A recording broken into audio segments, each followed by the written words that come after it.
Hey guys, and welcome back to another Factorio Workshop. As always, I am joined by Zuri. Greetings. Today we're going to go over this belt and inserter production design submitted by Larry Shi, I think is how that last name is pronounced. Sorry if I butchered it, but it's a neat little build. It has loop production here for the blue belt, and it produces all 3 levels of belts, all levels of inserters down here. We did have to make some tweaks. I don't know if the blueprint was maybe broken. There were several things that just didn't work, and then some things that still don't work, but that's just because of the requirements. So I'll let Zuri take over here in just a second. Just what I want to mention really quick is that how this was with the blueprint kind of is that we had assumed that this belt was full circuits, like green circuits, but for this to work, it needs to be a combined belt. Maybe that's how it was supposed to be intentionally. Obviously, the blueprint didn't come with the belts being fed, so we just kind of had to guess. But you would want this a dual belt for the red circuits to actually get where they need to go. Yeah, I'll let Zuri take over and cover the rest of this. Yeah, this will build everything slowly but surely, and it's actually wired rather competently so that it doesn't overproduce, and there's always so much of each in the system. But in the quest to make it symmetrical, I guess, they've made it impossible to feed 100%. Yeah. Like, you can never ever build more than one of each of these in your factory. Right. And so to build these two like express belts, I did the math. It requires 5 fully compressed belts of gears to feed these two. And under full production, this will eat like half a belt gets sent down and half a belt goes up. Right, so we really only have about 1/10 of what we need gear-wise just for this. That's not even counting all these other things that need gears. And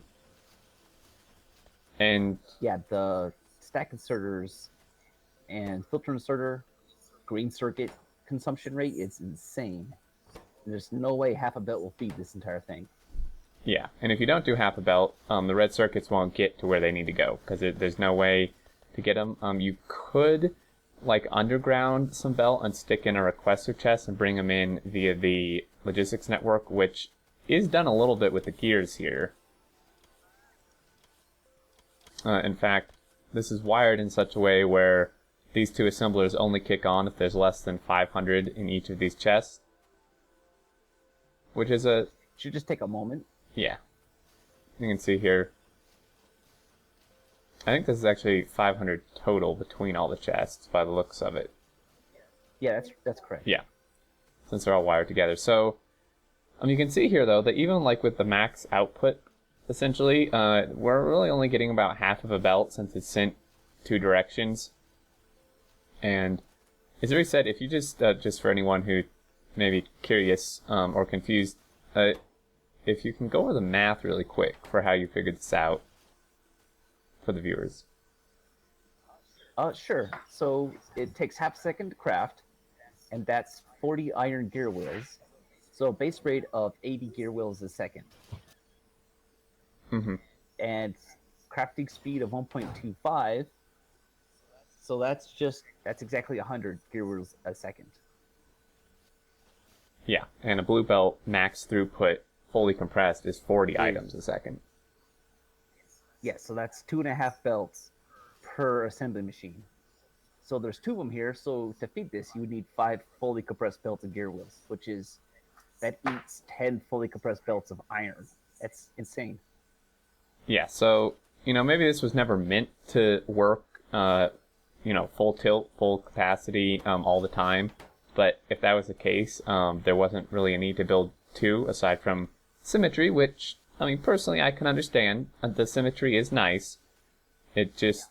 Yeah, I can understand the quest for symmetry. I really can. Yeah, so, it's... And we can see here, we come back. These guys are now working.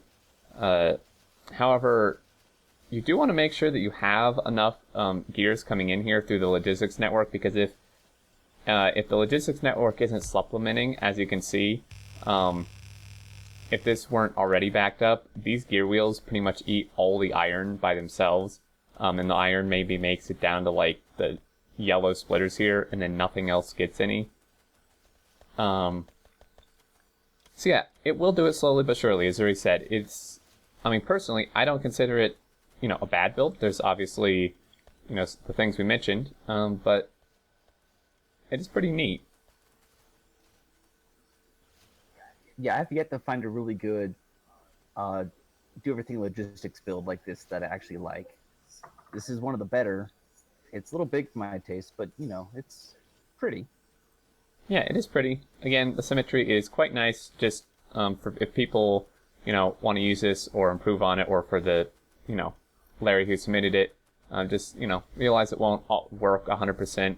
It's impossible.